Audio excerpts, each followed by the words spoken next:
고등학교 때부터 절친한 사이였던 28살의 새 친구가 있습니다. 김여인과 최여인, 그리고 강여인, 그리고 성인 돼서 함께 친해진 박여인까지. 이 4명의 여성은요, 완전 짱 절친이었는데 어느 날부턴가 이들의 관계가 삐걱거리기 시작합니다. 왜냐? 그놈의 남자. 이 김여인과 최여인 사이에 남자 문제가 딱 낀 겁니다. 이 김여인한테 남자친구가 있었는데 웬걸 내 남자친구가 내 친구 최여인과 뭔가 느낌이 이상해. 싸해. 이것들이 나 몰래 둘이 바람피나? 그러다 보니 친구 사이도 삐걱거리는 거예요. 그러다 결정적인 사건이 발생합니다.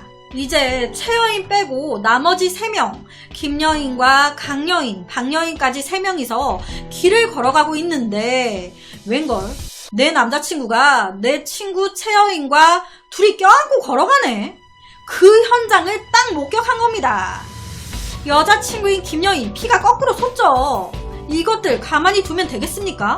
바로 그냥 달려가서 이 썩을 년, 무슨 년, 뭐 어떠한 년, 남자한테 미친 년 하다 친구 남자친구까지 빼서 머리 끄댕이 잡고 난리가 난 거예요. 놀란 친구 2명과 남자친구는 막 말리고 어찌저찌 상황이 수습되고 다음날이 됐습니다. 속상한 마음을 풀어보려 최여인은 자기 집으로 박여인을 불러 둘이 술을 한잔하게 되는데요. 자기가 친구 남자친구를 뺏은 격이 됐지만 나름 속상한 무언가가 있을 거 아니에요. 그러니까 그걸 막 친구 박여인한테 하소연을 한 거예요. 그렇게 시간이 얼마나 지났을까? 최여인 집으로 누군가 찾아옵니다. 응? 알고 보니까 최여인과 김여인 둘이 남자 문제로 싸웠잖아요. 원래 우리 4명이서 절친인데 2명이 싸워가지고 냉랭하니까 같이 술 마시고 있었던 박여인이 문제의 김여인의 강여인까지 4명 다 같이 뭉치자고 부른 거예요. 너네 그만 싸우고 여기서 풀으라고. 그런데 풀리겠습니까? 어제 내가 최여인 2년이랑 내 남자친구랑 둘이 하하호호 거리는 거 봤는데 나 친구한테 뒤통수 완전 세게 맞았는데 이때 김여인도 속아서 온 거예요. 강여인이 야 최여인이 너한테 미안하다고 사과하고 싶다고 지네 집에서 같이 술 마시재 가자 하면서 속여가지고 데리고 왔던 겁니다. 와 술자리 분위기 좋았겠습니까? 서로 화해할 마음이 1도 없는데 또 싸움이 시작된 거예요. 남자 없으면 못 사는 미친년. 전에는 유부남 꼬셔서 머리채 잡히더니 이제 친구 남자친구냐? 내가 꼬셨니? 가만히 있어도 네 남자친구가 내가 좋다는데 어떡해. 네가 가만히 있어? 웃기고 있네. 야 남자들이 너랑 놀 때는 다 재미있게 놀다가 집에 갈 때는 다 자기 여자 찾아가지? 너가 딱 그거밖에 안 되는 거야. 일회용 장난감. 둘이 막 말다툼을 하기 시작하더니 격해지기 시작하면서 머리채 잡고 거기서 또 몸싸움이 시작된 거예요. 그러면서 막 죽여버린다고 칼 들고 놀래서 가운데서 2 친구 말리고 그렇게 정신없는 시간이 흐르고 다음날이 밝았습니다. 술자리가 있었던 최여인의 집에서 제일 먼저 눈을 뜬 사람은 강여인이었습니다. 그런데 와 거실이 난리 장판인 거예요. 술병 다 깨져 있고 안주 다 널브러져 있고 와 이거 다 뭐냐. 그런데 기억이 하나도 안 나는 겁니다. 그리고 박여인과 김여인 또한 안 보이네. 집주인 최여인 또한 정신 차리고 일어났는데 아무런 기억이 없는 거예요. 야 박여인과 김여인 어디 갔어? 아 몰라 먼저 일어나서 집에 갔나 보지 뭐. 그렇게 하루가 지나고 이틀이 지나고 3일이 지나고 일주일이 흘렀습니다. 뭔가 이상한 거예요. 이 강여인이 친구니까 수다 떨려고 김여인한테 전화를 했는데 안 받네. 다음날 또 했는데 또 안 받네. 집에도 찾아갔는데 아무도 없네. 일주일째 김여인이 연락도 안 되고 아무런 소식이 없는 겁니다. 뭐야 얘 이런 애가 아닌데. 슬슬 걱정이 되기 시작한 거예요. 그래서 강여인은 바로 김여인과 사이가 좋지 않았던 최여인을 찾아갑니다. 야 너 김여인이랑 연락돼? 니네 집에서 그때 본 이후로 지금까지 연락이 안 돼. 이런 애가 아닌데. 야, 뭔가 이상해. 그랬더니 이 최여인이 뭐 여행이라도 갔나 보지. 너무 태연한 거예요. 아무리 싸웠다 해도 지금 친구가 연락이 안 된다는데 이 강여인 입장에선 점점 조금 불길한 예감이 드는 겁니다. 혹시 그날 둘이 싸우다가 최여인이 김여인을 죽인 건 아니겠지? 왜냐면 당시 최여인 집에서 술 먹다가 싸울 때 정말 쌀벌하게 싸웠단 말이에요. 죽여버리겠다고 하면서. 그러다 보니 설마 이에 강여인은 석연치 않은 최여인의 행동에 의심을 품고 경찰에 김여인의 실종 신고를 하게 됩니다. 그렇게 주변 조사에 나선 경찰은 강여인의 신고에 따라 제일 먼저 실종자 김여인이 마지막으로 목격된 술자리가 있었던 최여인의 집부터 수색하기 시작했습니다. 그런데 별다른 단서가 없는 거예요. 그리고 바로 당시 현장에 함께 있었던 박여인의 집을 찾았는데 그 박여인의 집 안에서 문이 잠긴 채 이상한 소리만 들리는 거예요. 뭔가 사람이 끙끙대는 소리. 이에 긴급 상황이라 판단한 경찰은 그냥 돌아가려다가 이상하니까 열쇠 수리공을 불러 문을 따고 들어갑니다. 그렇게 따고 딱 들어갔더니 웬걸 박여인이 손발이 다 결박된 채로 쓰러져 있는 거예요. 대체 누가 왜 이런 엄청난 일을 벌인 걸까? 박여인 말에 의하면 자기가 집에 들어서는 그 순간 누군가에 의해 머리를 맞고 쓰러졌다는 겁니다. 너무 순식간에 벌어진 일이어서 범인의 얼굴을 보진 못했다고. 정신 차려보니 손, 발에 입까지 다 결박된 채 있었다고. 그런데 이상한 일을 겪은 사람은 이 박여인뿐만이 아니었습니다. 함께 술을 마시고 일주일 정도가 지났을 때 갑자기 이 강여인 또한 증발하듯 사라진 겁니다. 강여인이 이상함에 김여인의 실종 신고를 했던 그날 밤 그녀 역시 연락이 끊겼고 현재 생사 여부조차 알 수 없는 상태. 그러니까 4명의 친구 중에 2명이 사라졌고 1명은 자신의 집에 손발이 묶인 채 감금된 채 발견됐습니다. 제일 멀쩡한 사람은 딱 1명, 최여인 뿐이에요. 최여인은 김여인과도 남자 문제로 사이가 좋지 않았고 실종된 김여인의 마지막 행적은 최여인의 집이었습니다. 그리고 강여인 또한 이 최여인을 의심하고 있었던 상태였어요. 술자리에 함께 있었던 박여인까지 변을 당할 뻔했습니다. 이 박여인의 술자리 당시 증언에 의하면 그날 박여인은 먼저 자리에서 일어났습니다. 그리고 이 모습은 엘리베이터 CCTV를 통해 확인됐습니다. 그런데 3시간 뒤 놀라운 장면이 목격됩니다. 정체를 알 수 없는 사람이 큰 가방을 질질 끌고 나타난 거예요. 그리곤 주차장으로 가서 한 차 트렁크에 그 가방을 싣는데 그 차가 집주인 최여인 차네. 솔직히 이 CCTV 속 용의자가 최여인의 차 트렁크에 의심스러운 가방을 실었다고 해서 이 영상 속의 사람이 최여인이다 라고 단정 지을 순 없었습니다. 왜냐? 당시에 해당 건물에 CCTV는 여러 대가 있긴 했지만 거의 다 고장이 나 있었어요. 그리고 보시면 얼굴이 안 보이잖아요. 다른 사람이 최여인의 차를 이용했을 수도 있는 거죠. 그런데 이 최여인의 집 옷장에서 종이 가방이 하나 발견됐는데 그 안에서 검은 바지와 점퍼가 이거 뭔가 낯이 익은데? CCTV 속에 이 의문의 사람이 입었던 똑같은 옷이 이 최여인의 집 안 옷장에서 발견된 겁니다. 거기다 살해 도구로 의심되는 피 묻은 과도까지 나왔어요. 그리고 그 과도를 조사한 결과 칼에 묻어있는 피는 실종된 김여인의 피였고 이 칼에 묻어있는 지문은 최여인의 지문이었습니다. 최여인의 집 안에서 이 사람이 범인이다 싶은 모든 게 나온 거예요. 옷에 CCTV에 범행차도 최여인의 차가 이용됐고 범행 도구에 지문까지. 하지만 이렇게 증거가 나왔음에도 최여인은 억울하다는 거예요. 정말 이 최여인은 억울한 상황에 처한 걸까요? 최여인과 실종된 김여인 두 사람은 남자친구 문제로 사이가 좋지 않았습니다. 혹시 사건 당일 이 남자 문제로 서로 다투다가 최여인이 김여인을 죽였고 이후에 사체를 유기한 거 아닐까요?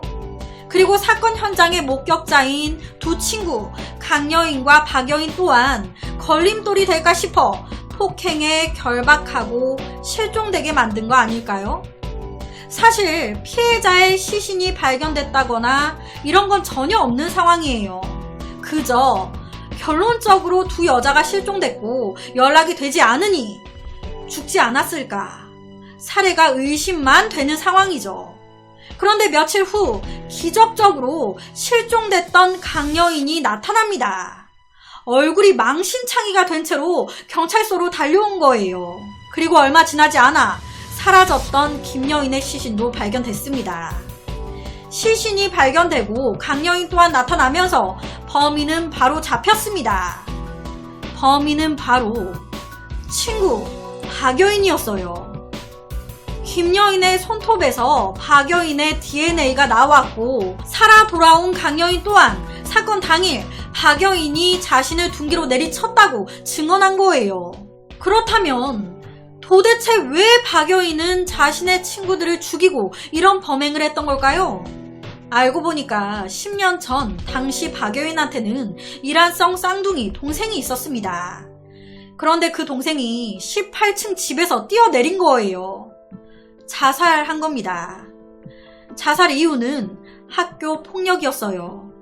동생의 장례를 치를 때까지만 해도 이 박여인은 아무것도 몰랐습니다. 그런데 장례식을 모두 치른 후에 동생 유품을 정리하다가 동생이 생전에 쓴 일기장을 발견하게 된 겁니다.